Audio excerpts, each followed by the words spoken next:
Oh.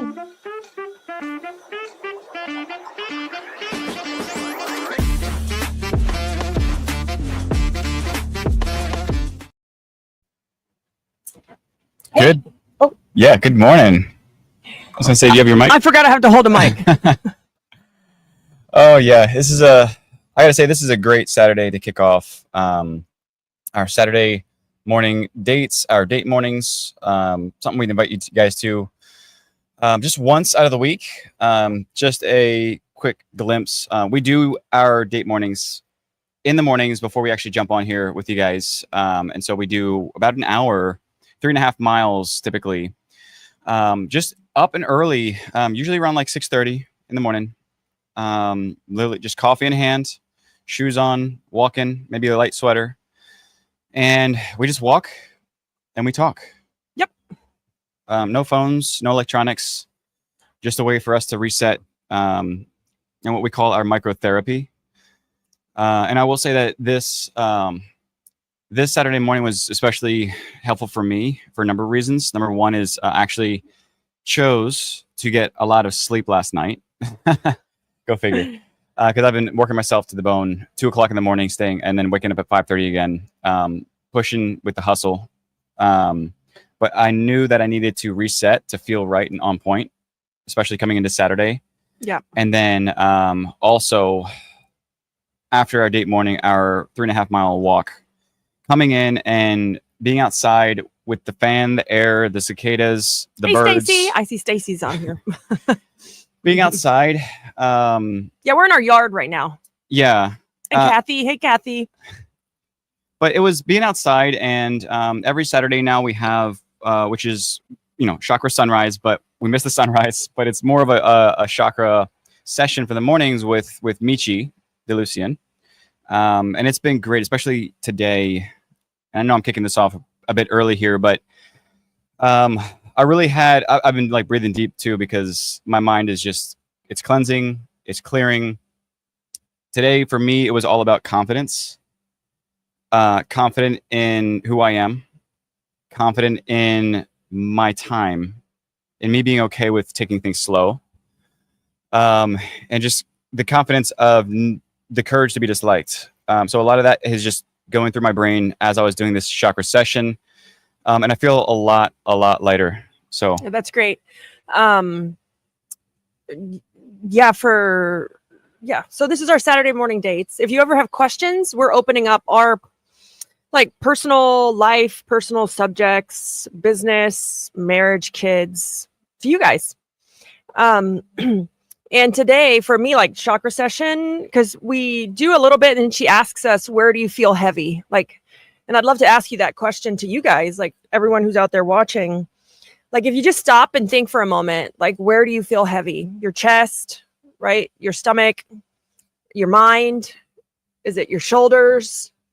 And every Saturday it's something different. I noticed that. And so this Saturday my mind felt heavy. Not overloaded. It just felt heavy because there's so much coming at me right now. And I'm also a glutton for punishment. So but there's so much, and I know I wanted some more clarity. I knew what I need to do, and I'm that session just you feel it's not heavy anymore. You're just I'm ready to go. I got that clarity I needed. And we only do it every Saturday morning. I mean, in reality, if you did it every day, you'd have even more clarity. Probably. We should probably do it more. But it was great. It's a great way to start your Saturdays. Even if you just do it one time a week, and it doesn't have to be chakra, anything to kind of ground you back to the universe, right? Ground you, slow you down, ground you, make you listen to your body, mm-hmm. and make you listen to your mind. Because I think, at least for my fast-paced women friends, we don't listen to anyone or anything, or even ourselves, or nothing. And it's just causing more and more burnout or overwhelm, or also I don't know if you guys, but I get disappointed in myself because I didn't stop and listen or stop and realize that. It's just taking that moment to kind of just get grounded and listen to what all this is saying, because sometimes it's screaming at you Yeah. and you're not listening. Yeah. So that's for me. Yeah. Just knowing, and I can see it coming now. I feel like I can see it coming now. When I push and I work hard is Good morning, knowing Erica. Sorry. knowing when to just stop and have that reset, and actually intentionally like setting that marker. Yeah. So it's a great exercise. So, okay, besides our morning date, Mhm. like what are some things we've been doing this week? Did any of you guys see my video yesterday, my live video on what I did yesterday? Like I hadn't done it. Kathy said, Yeah. my gardening does this for me. Just having my hands in the dirt. I posted a picture of me in the car the other day. I am a crazy plant lady, Kathy. I just don't talk about it very much. Before I had Yaya, I was crazy plant. I had like a whole garden. I grew vegetables that we ate. I spent hours out there a day. And then I got pregnant with Yaya and I kind of stopped the gardening. She was a very, very special little baby. The child never slept. Like ever. So the first 2 years were agonizing. I saw I got a lot of work done. I didn't sleep. Because she didn't sleep. But I've always been a plant lady. So yes, I feel the plants. I spent all morning taking care of the plants and Well, she just bought 6 new plants. well, so. So yes, we love the outdoor. And my dad built all this that you see. This is used to be a little lanai, and the wood was rotting. And I left my dad my debit card, and I went. Remember when I talked about that 21 day of traveling to meet a goal for one of the businesses, and I was on the road and I was speaking, and I gave him my debit card. And I came back to this giant pergola that literally I could probably rent out for quinceañeras. I swear, I call it a pavilion. It's a pavilion. But the playhouse back there in the back. So I have my hanging bed that you guys can see he built. That's right behind us. It swings. And then he built the kids a playhouse. That playhouse is like further behind us. And then we have the basketball court over there, right over there. Yeah, it's over there. Yeah, can't see it. But what were we talking about? Oh, the thing I talked about yesterday. I had a lot of lives. Yeah, no, actually, getting an actual loan for the first time in 15 years was like my milestone of the week. And it was I could have done it sooner, right? For those that don't know what I'm talking about, this week was a milestone for me. It may sound small, and I could have gotten a loan before, and I could have even used cash to buy the car.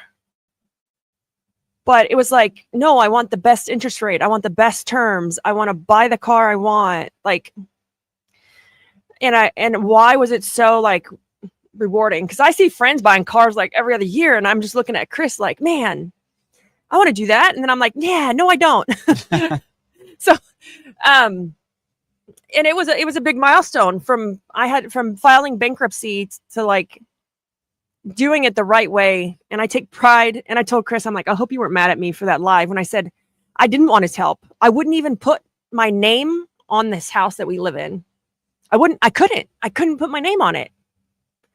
And it was like a sense of just completing that milestone to the next phase. Yeah. No, and I'm not upset or anything. I think I've heard that phrase a number of times over the course of our marriage. What, that I want to do it by myself? Yeah, or that I don't want my name on anything. I'm surprised that she got married to me, because that was putting your name on a piece of paper. Yeah, it was, but I didn't take credit to do that or a loan. Just took a risk. Yeah. You hate driving. I do, Kathy. So my car is completely self-driving. Yeah. That's was the reason why one of the reasons why I did it, because I have to go over to Miami a couple times. I want to go up to our house more in Georgia, and I hate driving, but also my hands can't take more than about an hour or 2 of driving. So here's the thing, Kathy, and hopefully you can relate. I think you can relate, is that we were in a very big struggle against the type of car and the type of life that we wanted to experience through driving. And so we had 2 different sides. One was the simple luxury, and the other one was more of the adventurous spirit, the outgoing, outdoorsy. I'm talking paddle boards, dogs in the trunk, things like that. And so we were looking at so we were looking at like a truck version, so I could put the dog in the back. Stacy's on here, you'd appreciate that. Like, the dog's got to fit in my car. I have a 150-pound dog. I'm like, where's the dog gonna go? Imagine Scooby-Doo. Yeah, she looks just like Scooby-Doo. And I'm like, so I was looking at like Jeep Gladiator trucks, and then I was looking at cars, and I was looking at SUVs, and this has been a long time, but we're like, it's got to fit our like lifestyle. What are we looking for? And don't worry, Stacey, there is room in the trunk for the car because it's got a giant trunk in the back. She can fit. We had to make sure like Coco could fit in the back of the car. So, and actually the car has a feature for dogs, which I thought was really interesting. And that was another selling point as well. Austin's actually, Austin, our 17-year-old said, Mom, it has a feature for dogs for the car. And I was like, really? Oh, okay. He actually knew more about the car than we did. Yeah. So he's teaching us. But it's not about the car at all. And Amy, I'm with you on that one. I was gonna go like totally extreme off the wall, like lavish, but then like I like simple fancy, like what do we call it? Simple luxury. And I have children. Yaya's 7, and she got in that new car yesterday, and I was like, oh my God, don't touch anything. Wash your hands. Take off your shoes. Like white seats. White seats. I was like, what was I thinking? So next time I get a car, Amy, I'll probably go more luxurious, but with a 7-year-old and 2 dogs. I was kind of like, we'll go middle luxury. Just meet me in the middle. So, but it was more about the milestone of what's rolling out like in the next, let's see, in the next 3 weeks. No, let's just say month. It's been incredible. Like, if you sit back and it's the gap and the gain. I was just talking to a Naylor from LCR Media, lawn care guy, lawn care coach, landscaping guy, amazing. He's known as the lawn care rookie is his kind of tagline, and I love that. But we were just talking about the gap and the gain. Like put your whole business aside, like gap and the gain. Just like looking back at like what you've done and what you've been through. I think sometimes we're so hard on ourselves that you just take a minute and say like, man, I've come a long way. I'm seeing that this week with getting ready to pay off the software. I've one more payment for the new software, just one more, and I'm done. It's next week. And then, closing on that building on the 18th, hopefully keep me in your thoughts. Think of me, good vibes. Hopefully everything goes well. Is you're just looking back at, man, and the faster you go, the more momentum you build. It's insane. And then the more opportunities open up, I'm getting ready to collaborate with Chris Rencio. Yes. If you guys don't know who that is, he's the author of Playbooks and the owner of Trainwell. We're going to work together and we want to make something incredible for the cleaning industry. So that's coming up in a couple weeks. Just hearing you guys, how you guys hold the conversation together and talk through things. I can only imagine. Oh, I had dinner with him. So I had dinner with him a few months ago at an event. He was sitting next to me, and I think the group set us next to each other on purpose. Just to start some conflict. And I'm like, I told Chris, and we exchanged cell phone numbers, and then we started talking, and I'm like, I'm surprised he would talk to me because I was kind of rude to him. I wasn't rude. I was just very passionate about the cleaning industry, about what works and what doesn't work. And I was like, I was like, I don't agree. I was like, I texted Chris. I'm like sitting here having an argument, not an argument, but a very passionate conversation with the owner of Train Wheel, Chris Rencio, over dinner. But he liked that, and so he's like, I wanna collaborate with you some more because I think we could make something really incredible. So like that's happening. We're doing a book signing. Yeah. With Yaya. If you're in Oklahoma or Texas. Mm-hmm. Or even if you just want to come and you're not in Oklahoma or Texas, and all my CBF members, if you're going to the CBF retreat summer pro trip, it's the day after the pro trip. The day after, it's on that Saturday. It's 2 hours away. I think it's 2 hours. So extend your trip by 1 day. Extend your trip. Come and play with some elephants. Get a book signed. We're giving away the books for free. If anybody wants to come, it's in Hugo, Oklahoma. Me and Yaya are going to sign the books. We're giving them away for free for a donation to the Endangered Ark Foundation. So all of the proceeds, all of the donations will go to the Endangered Ark Foundation to help support that facility. Super excited. It's going to be fun. I'm pretty sure we're going to proceed that day with I think it was a youth Choctaw tour. It was a Choctaw youth tour. Is going to happen that day as well. But yeah, come. It's July 12th. Super excited. Maybe you could see my new building. Maybe it'll be ready by then. Super excited, but we're going to try to do more of the kid book signings, throughout,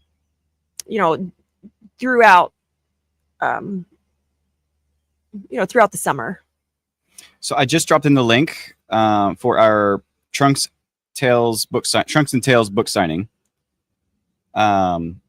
If you are interested in coming, seeing what it's about, again, 2-hour drive from Dallas. Really cool, really great experience if you've never been. So yeah, and it's free. Yeah. So, Kathy, can you post a link where I can donate? If you can't come there, I'd love to donate, but I can't come to the pro event. Yeah, Kathy, absolutely. I can get that for you. I'll have to get in touch with the Endangered Ark Foundation. But, I have so many ideas.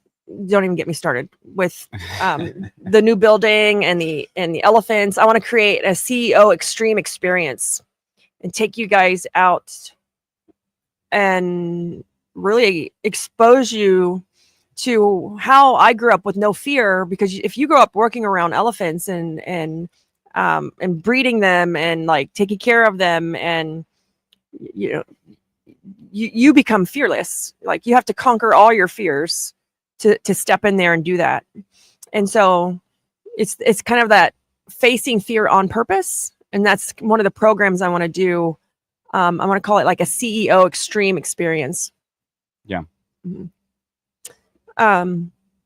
But let's see who's on here. We have, Jennifer Tigman is on, and Amy and Stacy. But love to hear what you guys are up to. If you have any questions. Jennifer said, I'm 100% down for the CEO experience. Yeah. One of the best things that I learned to keep up leveling me is to expose myself to scary things on purpose, because it's a controlled environment. That way you can like breathe through it. You can talk yourself through it. And then when you're faced with fear that you can't control, you've kind of figured out how to get you know how to get through it now. It's not as bad as like rappelling off the side of a building or eating, like the whole fire breathing thing. That I have to say that was hard. Because I did that in the SAS boardroom. There's a giant ant crawling across my computer. Yeah. So it really helps you up level, like the next thing and the next thing and the next thing, to learn how to manage that fear and that doubt when you're faced with it when you're not in that controllable environment. Yeah. And I'm trying to get more of that myself as well. Little bits of it was from rock climbing, but more of that intentional fear. Oh, well, I can help. Well, I mean, I get that every single day from you, so don't worry, but a different kind of fear. Oh, that's funny. Let's see. Jennifer said, I took Jen Rogers and Michelle K ocean kayaking in San Diego. Ooh, that must have been some pretty heavy waters. And then Amy said this live popped up as I was watching Woot training videos. But Amy, you can't get away from me, man. I'm just telling you right now. Like, I'm everywhere. Remember, I'm that fly on the wall in your office. Can't get away from me. So it was something me and Amy were talking about. So what were we talking about? Fear, intention, the Endangered Ark. Oh yeah, the book signing. What's coming up with the last 3 weeks? Yeah, it's gonna be fun. So what are we doing with our kids? Yeah, school's out, guys. School is out, and that means my summer is gonna go to like hell in a handbasket. Yeah, which is usually the month where we pick up and leave and travel. Yep. So we're soon in a couple weeks. So all of our kids are home / virtual, so they're all done. And so I don't know about you guys, but for us, our entire schedule during the summer changes. Like we work so hard to get like our schedule organized and time block, and then school lets out, and they don't even go to public school, guys. But school stops, and you're like, oh crap, it's a disaster. Oh, have fun, Kathy. Love you too. But it goes to a disaster, and but it's good. It's a reset. So we typically hit the road with our kids. We put them in a car, and we just drive. We ask Austin. We've done this with him since he was little. Like, hey, where do you want to go? We've taken him to New York, DC. I think one time he said, "I want to go to the Grand Canyon." We went to the Grand Canyon. Last year we went to the Redwoods, which was a treat for me because we got to stop at Napa on the way, and I got to drink wine. That was great. But you know, for us, one thing I want to like encourage everybody, for us, the trip wasn't about where we went. The trip was more about being in the car with our kids. The trip was about, you know, the kids being together in the car with themselves, like their brothers and sisters. Yes, the Redwoods are life-changing. I mean, it awed my 16-year-old, the Redwoods. He was just in awe of, especially when you have the sunlight coming through. Yeah. He was just like, Mom, I seen it on TikTok, but there was nothing like he was in awe. And so, you know, I think just the act of a road trip, whether you have children or it's just your husband and your wife, there's something therapeutic about a road trip and just getting in the car and not having a plan. Everyone thinks I'm so organized. Over the years, I've realized I am organized, but I'm so simple. And just doing that over the summer creates so many memories. As a kid, I got to travel all over the world, and I wanted to give my kids that privilege of seeing like the Grand Canyon or the Hoover Dam. And I didn't want to make it fluffy for them either. Like when I was a kid, we had to rough it. We didn't have power or running water. Well, we kind of ran from an RV with a battery, like, but you only had so much water. You only had power certain times of the day or night. And so I wanted our kids to experience like it in the way I did. So we didn't do it last year because of the weather, but we typically also camp in a tent. And Yaya did mention yesterday that she wants to camp in a tent. Oh God. Outside. So there we go. It's fun for them, but like, it's so much work. It's so much work. And then when it rains, everything is wet. Yeah. Everything for days. But no. Oh, Tammy, didn't I have a camper at one point? Well, Tammy, I grew up in an RV. And I haven't owned one as an adult, because when you grow up in an RV, your dream is to run away and join a town and live in a house. And I find it interesting because people who live in a town in a house, their dream is to retire and sell their house and get an RV. My dream is the opposite of like most people. So no, I didn't have RV as a, with the kids. I've had it in my past growing up and then being on the road. And Chris spent a lot of time in an RV on tour. Yeah. Yep. Yeah. And Jennifer hit it on the head. Glamping. That's where we're at right now. Simple luxuries. Glamping. Yeah. It's still in a tent though.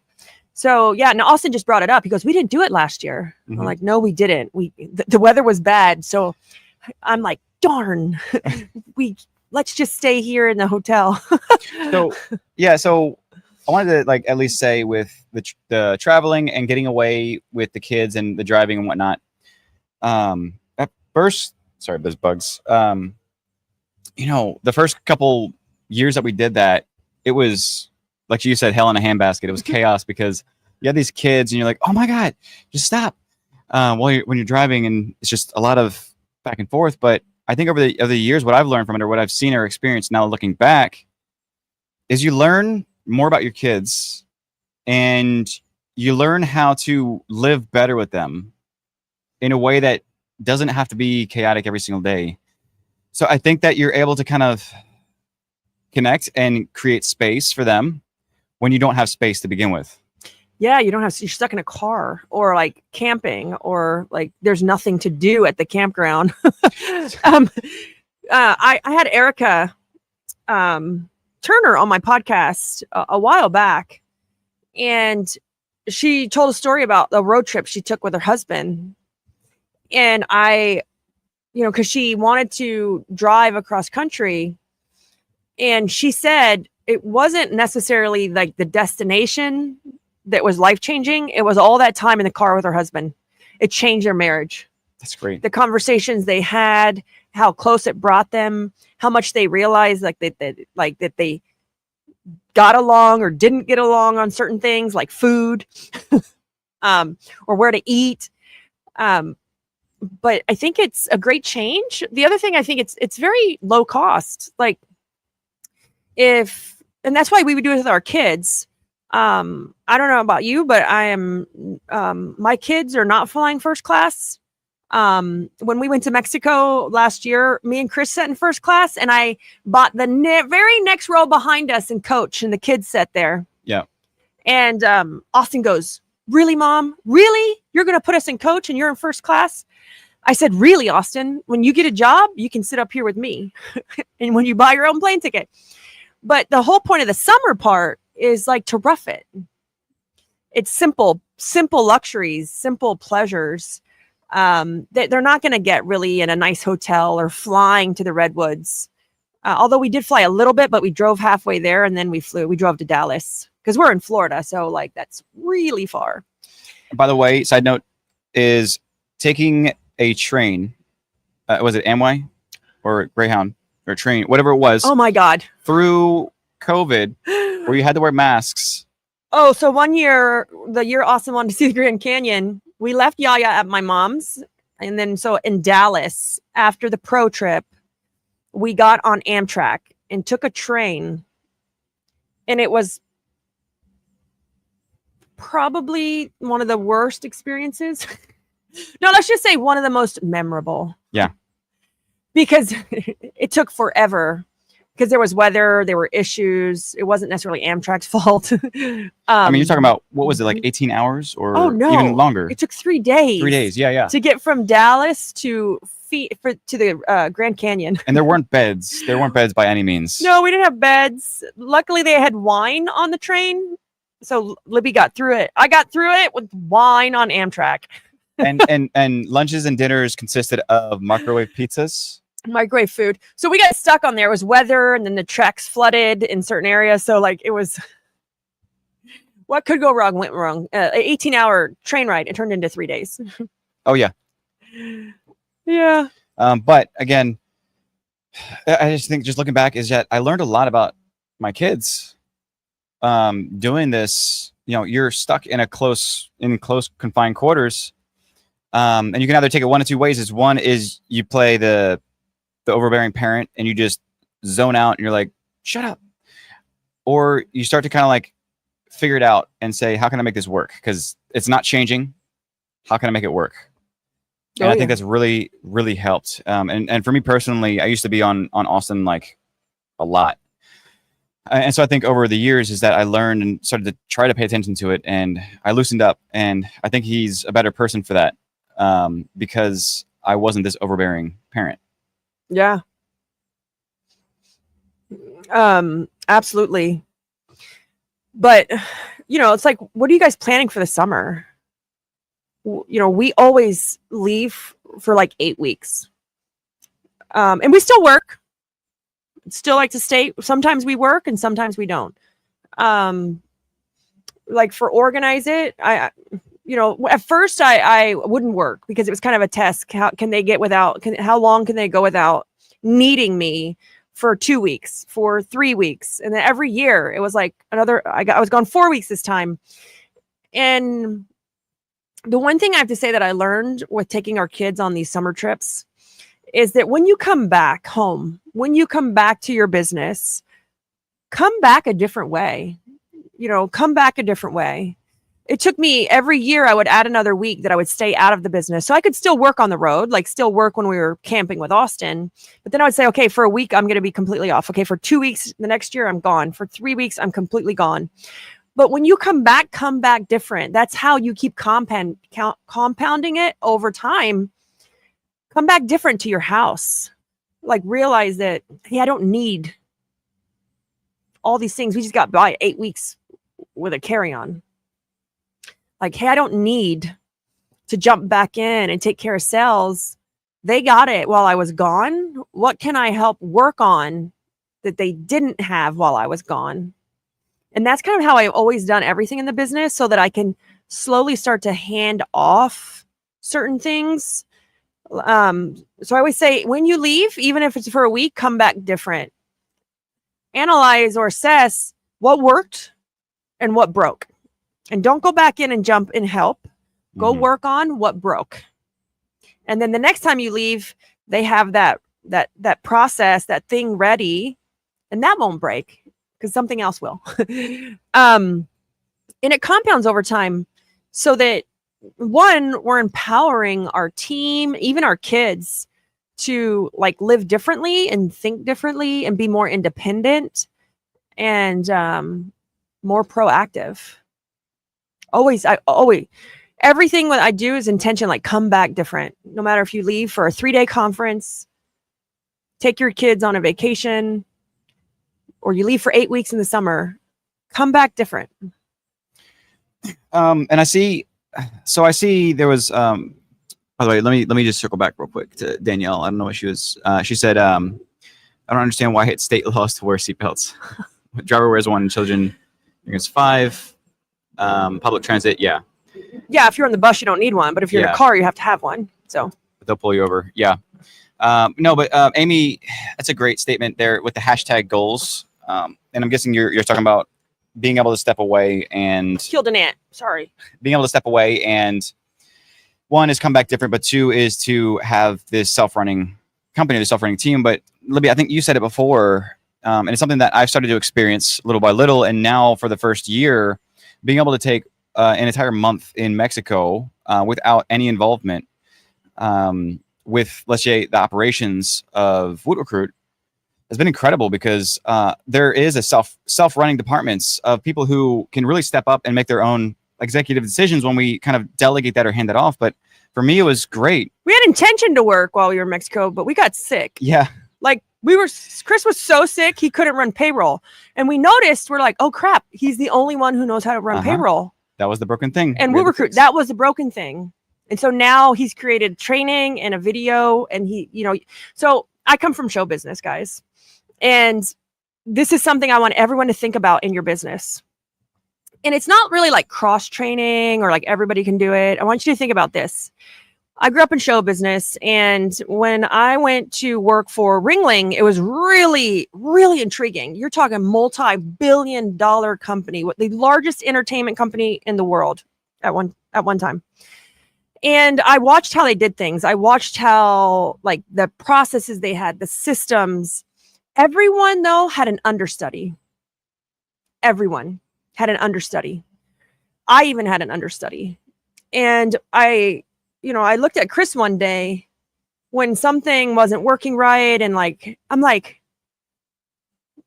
we need understudies. Yeah. Like, it's not that they need to be doing it too. It's just that they need to know how to do it, have the training to do it, and shadow every once in a while so that they're comfortable doing it. And I was like, oh my God, everyone needs an understudy. I do. What if I died in a car accident today? That's like one of my biggest fears right now, because I have so many things like dependent on, am I the bottleneck? Am I the wall? What if like a great example is Chris got sick in Mexico. I didn't even know how to run payroll for WooRecruit. I'm like, I had to put a company statement in the company like, guys, I'm not sure anyone's going to get paid tomorrow because Chris is sick. And we just realized he's the only one that knows how to do it.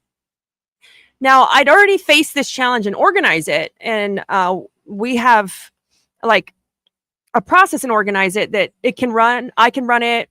My manager can run it. The head of HR and hiring runs it. So we have that. We figured that out because I faced that challenge years ago. But with every new company or every new phase of growth, you're always going to run into that. And so I'm like, we need understudies. And then, so that's a show business term. And I'm like, how do we create understudies? And so we started to really focus on that. And, but that was the broken thing, was pay. Chris got it. He got it done. Like, he drug himself out of bed to get it done, and he did it. Yeah. Like 5 cough drops, some pretty heavy medicine. Yeah. And I got it done. Then I passed out. Could have been wrong, but nobody complained. So it got done. But the takeaway there, with the hashtag goals that Amy mentioned was, and this is something that I started to learn, was the goals can start now, in just like those micro steps. Libby, and you're the one that taught me this, Libby, was, the month-long trips, the month-long vacations start with day 1, which is going and finding a spot locally to have a staycation and tune out and just let it burn for a day and then dump a bucket of water on the fires and figure it out. Yeah. So I haven't really shared that. We don't really share this, but on Mondays we work, but we don't work. It's something I used to do all the time and I got away from it. I'm into lately. Have you ever like thought back and like, hey, wait, we used to do this and it worked really well, but we don't do it anymore. It's like that natural drift that happens in life and business. And I'm all into right now, like going back to those good old things that used to work. And I used to do it all the time, and I got so much more work done and clarity done, but it was like, I was working, but I was working on my work, like what I need to do in the business. And so on Mondays, we do staycations. There's this great app called resortpass.com. I should be a spokesperson. And you can go and buy a day pass at a hotel, at a pool, at a resort. Hold on. Let me get a referral link set up real quick. And we go and we work. And so we tell like, hey, I'm not available on Mondays. My calendar's blocked out. If you need something, I'm not going to be available. If it's an emergency, just text me on my phone. To my managers, right? They know how to get a hold of me. But in general, I'm not available because I'm working outside, but I'm working on the business. I'm working on the important things I need to be doing on Mondays, and they're totally like shut down. And I picked Mondays because Mondays felt like, for my office, for WooRecruit, for Organize It, for Sell Convert Clean, it's the busiest days for them. They have a lot of like tidying up to do, follow-ups to do, weekend leads to catch up from. And they didn't have time for a meeting anyways from me. They needed to do their job, like do the daily tasks of the job. So I was like, oh, Mondays are actually a great day. So Mondays, and so you step away one day at a time because you don't know what's broken if you're always in it. I want to dig in here real quick. Mondays for most business owners would say, oh my goodness, I can't step away on a Monday. Yeah. Things would just fall apart. like just thinking through that, like how would you approach that? Or is it a good thing to be able to step away on a Monday and say, you guys are going to grow up today and be adults and take care of Monday yourself? Well, I would say it another way, Chris. I know. I would say I shortened hey, it. I trust you guys got this. Like empower them to say, you got this. I'm going to go work on that process that we've been talking about. I'm going to go work on that thing that we need built today. Because if you have a salesperson and if you have an office manager, they don't need you. They don't need you. I'm just like, if you have one or two people in the office, they can handle it. Like if you have anyone in the office, they could probably handle it. And if they can't, then why do you have them? Like, it's a great question to ask yourself. It's, I'll be honest, like whether it's like lawn care, house cleaning, roofing, gutters, it's not open heart surgery. Like they call, they want a price, they have a complaint, write it down. Like somebody quit. Okay, thanks. Like it's the same cycle of everything over and over and over. And I always tell my team, like, Stacey wanted to grow up. Yeah. That's what Chris would say. That's not what we're supposed to say. Like, yeah. Yeah, I know, right? Stacey, we can't say that. I'm like, Chris, shut up. And you guys think I'm the mean one. He's the nice one. Yeah. So it's so funny, Stacey. My sister hired her first employee and she private messaged me. She goes, I don't know how you do this, Libby. She goes, it's driving me crazy. Like, why can't she just do it like me? And I'm like, Jennifer, calm down. Like, she goes, how do you do this? How do you let go? She's like, I'm a control freak and only have one person. So I was like, and I explained her just like some of the steps, but yeah. So, letting go like little by little. And when I first started, I would just take a half a day. Like just leave the office and leave your house for a half a day. Okay. It didn't burn down. The kids survived. Like we even do this with the kids. Like Austin, you're going to watch your sister for 4 hours. As long as the house doesn't get burned down. Good. Because here's the reality. We can't get nothing done if you don't do this. You can't get anything done. That's how we started with Yaya. And the only reason we were able to start doing date mornings was because of that priming little by little. Yeah. And you can't get anything done. So Amy said she took off a few mornings for 2 weeks and it became clear that we weren't ready. So Amy, I didn't start doing it every Monday, right? I would say a Monday a month. So this is like my Monday of the month. I'm not available, or the half a day of the month. And then you can do it twice a month.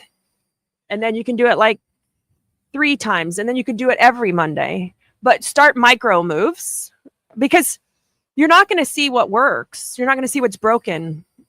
If you don't like hand it over. Yeah.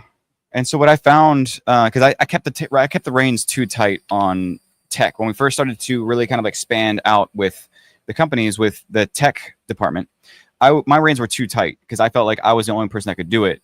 And then I had to get past that, and I finally started to loosen up a little bit. And then it was taking the day off or taking a half a day off or whatever. And I started to learn quick, like with Miguel, I had to ask him permission because I was like, why isn't it getting done? Yeah. But I never really gave him the express authority. And so I learned that I had to start asking him permission to say, I have to step away for an entire day. Can I go ahead and hand you the reins to go ahead and take care of every single request that comes in so that there's nothing left over at the end of the day? And then waiting for that yes. And that was the permission that I needed to, one, is clear my mind. And then 2 is to see how it feels and flows. But man, has he stepped up. But I didn't think it was possible. I thought he didn't have enough skills. I'm impressed. But you can't see that in your people unless you empower them to say, hey, I need you to own this for half a day. I need to go and work on some really important things. Like, I need you to own this for all day Monday. And if you don't want to do Mondays, right, pick whatever day you want. Like, and organize it. Friday is like our slowest day. I think it's Thursday or Friday is like our slowest day. as far as the office and calls and leads and craziness. I think it's Thursday. So pick your day and just start with it. Hey, you got this, right? Hey, Monica, I know you can handle this. I'm going to step away because you can't get nothing done. And so we've done it with the kids too, because it's like, Austin, you're going to watch your sister for 2 hours. We're going to go to dinner without you. Okay, now 4 hours. They survived. The dogs were still alive. And we came back and Yaya was watching him. No. Yeah. No, they were playing games together. They were playing It was games together. great. It was beautiful. And actually, they actually have a better connection because we left. Yes. The two phrases that I now it's almost funny now when I say it because everybody's like, oh, he's going to say it. Two phrases that I say now in every single day, you'll catch me saying it is, first one is, do what you think is right. Second one is, I trust you. I don't say anything else and I walk away. We say that to the employees. Do what you think is right, because we have a code of ethics and Recruit and all the companies and organize it. Like every decision has to be in best interest of the customer, what's right for the business, right? Do what you think is right. They know, like, and we say that to our kids, to Yaya, to the employees, even to customers. I'm like, you got to do what you think is right. And my God, does it puts on a different hat. Like as soon as they hear those two phrases, do what you think is right, I trust you, all of a sudden they're like, oh, game on. Oh, yeah. I mean, Chris got our 17-year-old to do his own dishes. Like, I'm like, wow. Because Chris empowered him. Like, he gets up and cooks his own breakfast now. Then the issue was he wouldn't wash his dishes. So now he's like washing his dishes. Well, I'm talking about like he'll go and make a whole thing of eggs, and he used to leave the pan out, and then it would get all crusty, and then he'd go the next like second half of the day and try to make more, and he's like, oh. And then he didn't want to wash the pan. Yeah. And so we like empowered him to, hey, do what you think is right.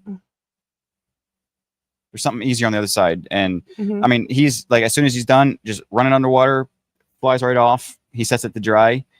It's the little things. Yeah. He's practicing carnivore right now, guys. I have to say I am so proud of him for a 17-year-old to cut out sugar and carbs. You're talking about bread. You're talking about Cinnamon Toast Crunch. All cereal, like milk, gummy bears, ice cream. Like that was his diet. That was his diet. I'm super proud of him. I told him, I said, Austin, you have more self-control than most adults I know. Like he's stuck to it. And I think he's on week 2. Yeah. And then he's like, when am I going to feel good? Yeah. So we have a few questions. Stacy said, I love that. She's going to put a Post-it on her computer. Yeah. Chris, you can drop the word in here. We say it to everybody all the time for everything. But you're also going to see people's actual real morals, Stacy, and values come through. Do what you think is right is like one of those things where, what do they think is right? Right? You're going to see that come through. There was a car driving down our road and there's no houses really. Well, there's a couple houses on our road. So when a car actually drives down our road, I'm like, who is that? What are you doing here? Why are you on my road? Sorry. That's why I got distracted. And then Heather had a good question. Libby, you run everything virtually. Heather, yes and no. Woo Recruit is 100% virtual. Sell Convert Clean is 100% virtual. Organize It is hybrid. We have an office. Our office is open 2 days a week for weekly supply check-ins and meetings. So Organize It is hybrid. It's not 100% virtual. And then, I'm sorry, the question popped up right here. So then she asked, any specific suggestions with a VA to move this direction? A VA company or how to hire a virtual assistant. I could also call them remote employees. I don't use the term VA, but I know what you mean. Yes. So are you looking for a company that sources VAs, or are you looking on just how do you start with that? You're not ready for a full-time office manager yet. I love remote. Not gonna lie, I love it. It's changed our life. And it has its pros and cons. But I mean, I love remote. I hired 2 new amazing people last week, and off referrals. And we have so many remote employees now that we just tell our own internal team that we're hiring, and they give us some great candidates. Even with the do what you think is right. That even comes in on day 3. On day 3, the new person, And they're flying. They're doing everything. I didn't intend to hire this new person so fast, so I wasn't really ready. We thought we were going to have to do a few rounds of interviews or it'd take a couple weeks, but she was a rock star. So I hired her like the next day, and she had a glowing referral. She came from Rigo, one of our amazing account managers in WootRecruit. And, you know, he's like, she fits our values. She's a rock star. She's this, she's that. And so I went ahead and hired her, and I was like, I'm just going to warn you right now. I don't have anything ready because I didn't think I was going to hire someone this fast. So your onboarding is going to look kind of messy. And then like Chris used it on day 3 because we didn't have like anything, like, I don't know what we didn't have. And we're like, just do whatever you think is right. Like, so, to handle the office. So yeah, a VA would be amazing. It could be a local, remote, hybrid. So organize it. It has hybrid remote employees. Like they go to the office a couple days a week and they work from home a couple days a week. And then they have fully remote employees. Like one is in Venezuela and the other one's in Oklahoma. The great thing is you can do whatever you want. You can full remote, offshore, near shore. We have both offshore and near shore. Offshore means overseas. Near shore is like Central and South America, or The land is still connected. the land is connected, right? You could go to Canada, I guess. And that would be a great option. I wouldn't hire part-time, even if you don't need full-time. I would not. Like that's my number one suggestion with remote or anything. I would hire full-time. Project-based work is very big in software. And I could never get the output results that we needed, or the buy-in or the culture. And I ended up losing a lot of good people because of that fact alone. Yeah, but if you do offshore or near shore, you could probably afford full-time and have that person help you get things done, help you do the things you're supposed to be doing. Don't discredit their capabilities, because some of the people we have that come in, like Eliani, I had her teach a class. I'll just be completely honest. Eliani's in charge of our customer success. Phenomenal. Tons of experience. She has her own Airbnb. She rents out. So she's like success. She demands like. We experienced her hospitality. I'm like, oh my God, that's amazing. And so she has like high expectation for customer success because she knows what it is to give it and receive it as it. She's a super host for Airbnb, but she also is WootRecruit's customer success manager.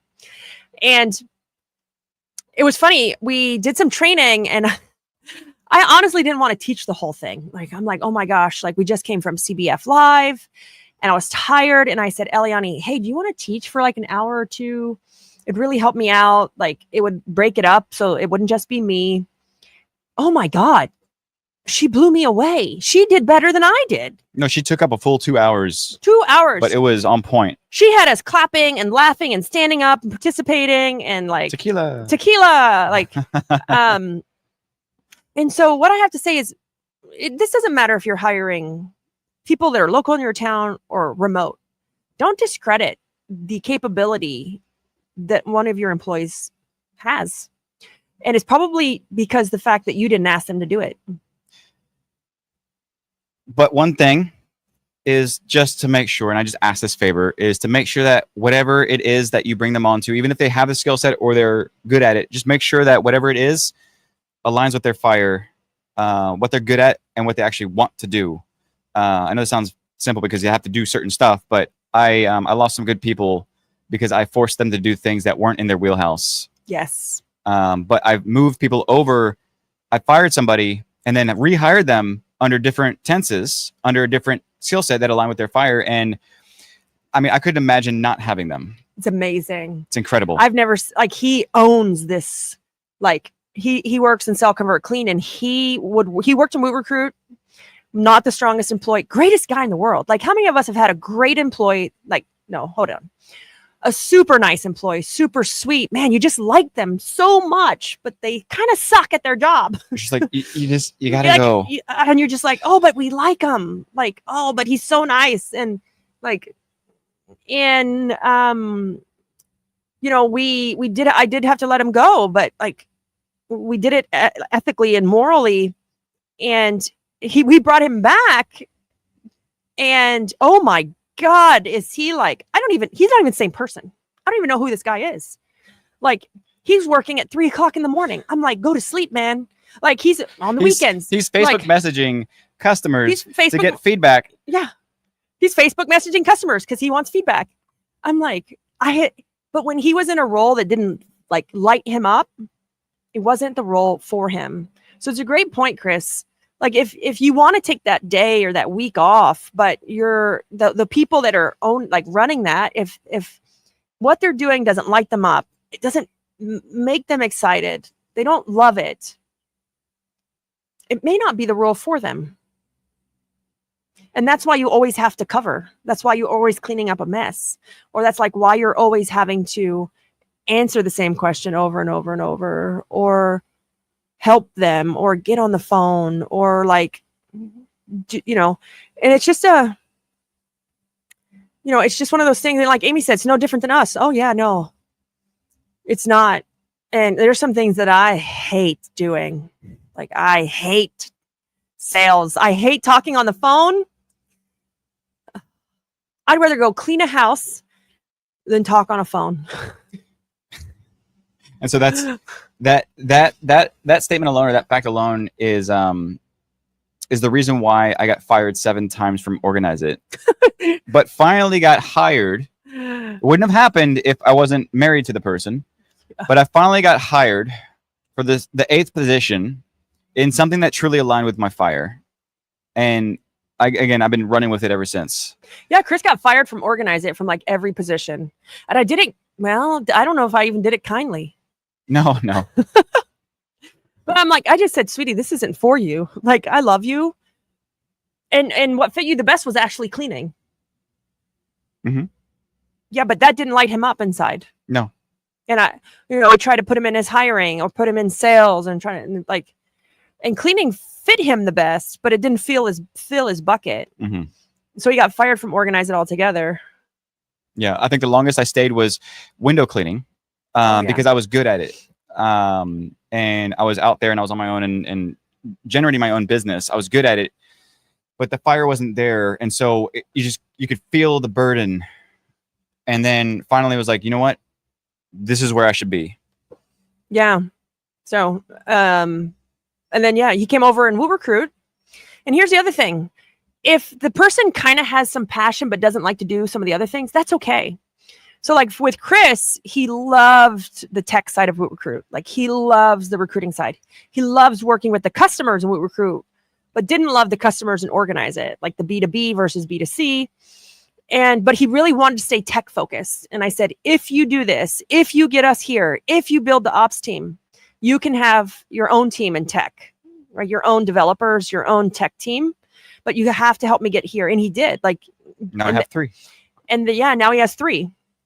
And I said, but we have to get here first. And I promise if we get here, then you can go over and play with tech and product. And he did it. And so that's the other thing. If you give them the vision and they're passionate about just even one part of it, even your kids, Austin, he's got the vision. He's helping out. He's passionate about it. And he's now contributing to that long-term vision. Even if you don't have something to show for it at the beginning, again, I feel proud about this, is that I sold our sales guy originally, who came and like oversaw a call center with 50 other employees under him. I sold him the vision with nothing to show for it to begin with, but I planned the roadmap and I committed to it, and I told him, this is where I'm going to get you. And it's just being able to just say, like, we're on it together. Amy, he wasn't good with the residential customers, like, and Organize It, talking to like a house, like a A cleaning customer? Mm-mm. Oh no. I'd break down. I'd over deliver services that shouldn't have been on there, and then there's this friction point of now we got to figure out how to collect the money, and we didn't talk about it. And no, but he's phenomenal with the Woo Recruit customers. It's so different. But yeah, the vision, you just have to know how to explain it, to sell it. So to get that Monday off, that afternoon off, that week off, to work on the business, to build the business, sell the vision to your office, your team, so that, they support you saying, hey, I'm going to go sit in a lawn chair at Margaritaville. I'm still working, but I'm going to be working on the business. I'm going to be working on the vision to help us get to where we're going. So let's wrap up. We got some stuff to do. But it was our conversation went from like chakra to the summer to our kids trip. I would love to hear from you guys. What are you doing for the summer? Even if you don't have school age kids, get in the car and go somewhere. Go to a national park, go on a road trip, take a day, like go somewhere. Even resetting the environment just locally, even. Yeah, go somewhere. Being outside is amazing, and go somewhere. Get in that car, lock yourself in there with your husband, your spouse, your kids, your friends. Man, it'll change your life, but do it. Don't just sit home all summer and work. Mm-hmm. No.